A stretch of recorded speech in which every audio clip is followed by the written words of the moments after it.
again, welcome to Melvet's Table. Today I will show you a very comforting recipe.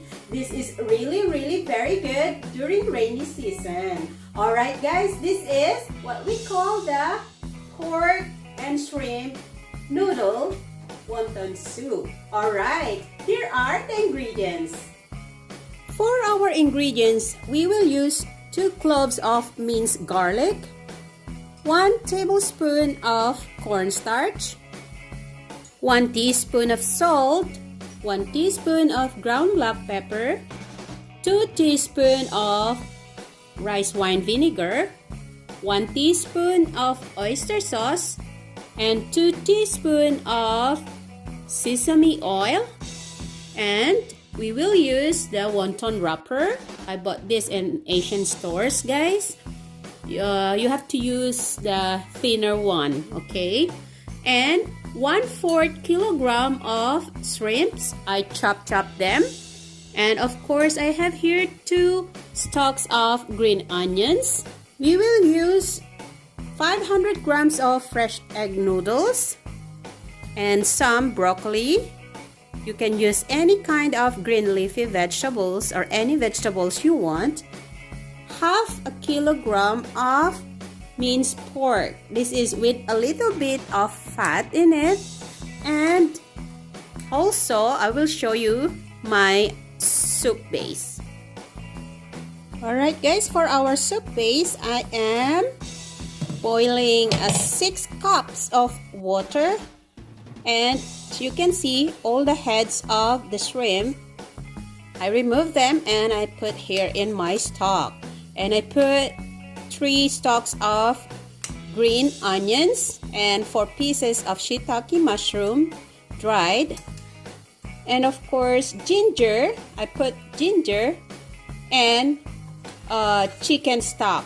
Okay, so that's our soup base later. Alright guys, here is our minced pork. I will add in the minced or chop. I chop it. And then I will add in the oyster sauce.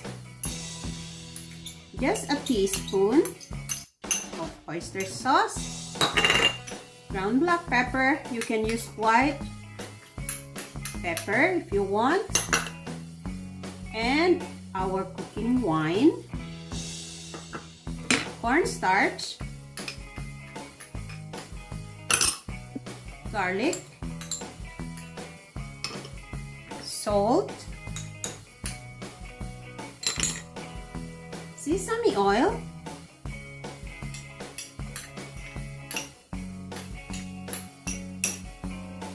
and the spring onion. I will leave some for later. Alright, so we will mix this up together, guys.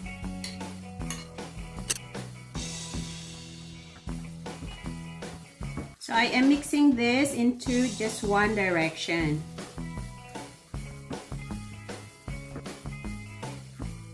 Okay guys, if the consistency is already sticking like this, yung nagdikit-dikit na siya, then this is good enough. Alright, so we can now make our wontons.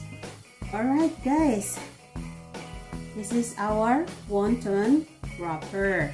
Okay, so you can use either egg white, okay, or water para mabasa yung gilid ng ating wonton wrapper to seal it later. Okay, so I'm just doing with my fingertips. It's easy. Okay, like that guys. So kuha kayo ng at least about teaspoon ng meat. You don't have to do it perfectly, okay? Ang wonton soup kahit anong style po pwede. Yan. So make sure lang guys na pipigain nyo siya para dumikit. Okay?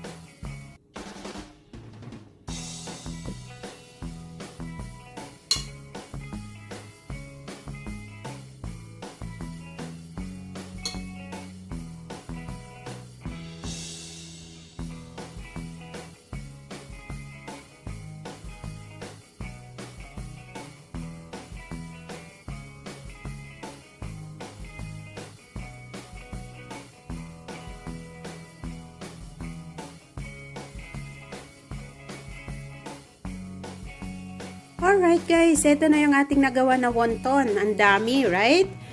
Alright guys, nagpakulo ako ng tubig. Then, ilalagay natin yung we will cook the noodles. Okay? Yan guys. Habang hinintay nating maluto yung noodles natin, maglagay na tayo ng wonton. So, ayan guys, luto na yung ating noodles. Gagawin natin ay i-drain natin siya.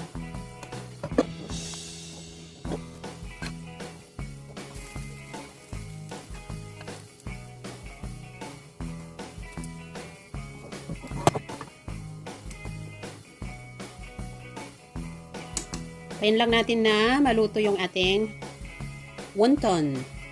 Usually guys, pagka nag-float na siya, it's already cooked. But I want to make it sure, kaya I'll just wait for a little bit before I remove it. So guys, luto na yung ating wonton. Kaya ilalagay na natin dito. Ayan.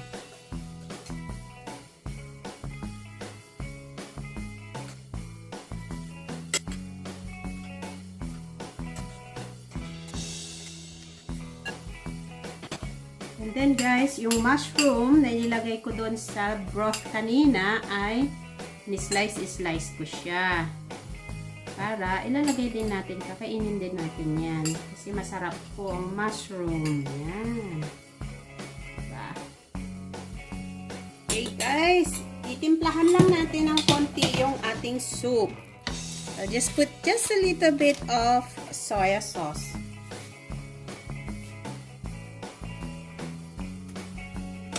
Tablespoon. Then, titikman natin. Oh, wow. Sarap.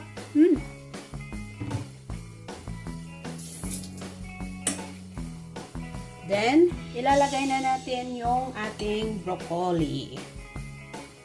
Ayan.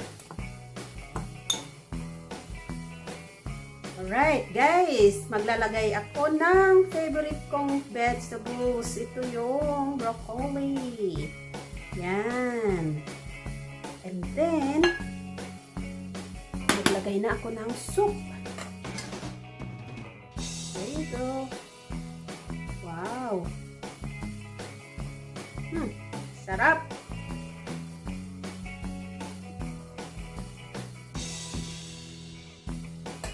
And, lalagyan natin siya ng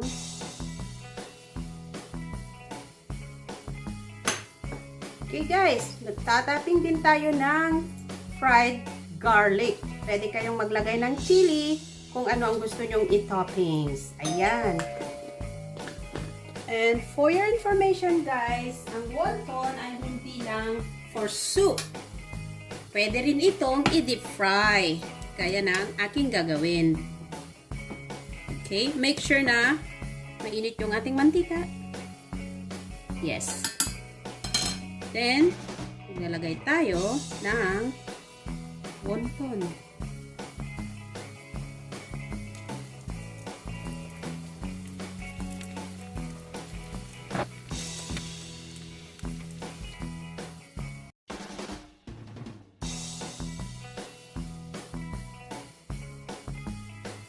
Alright guys, ito na yung ating napakasarap na wonton soup. Ayan, simple lang siya guys pero napakasarap siya.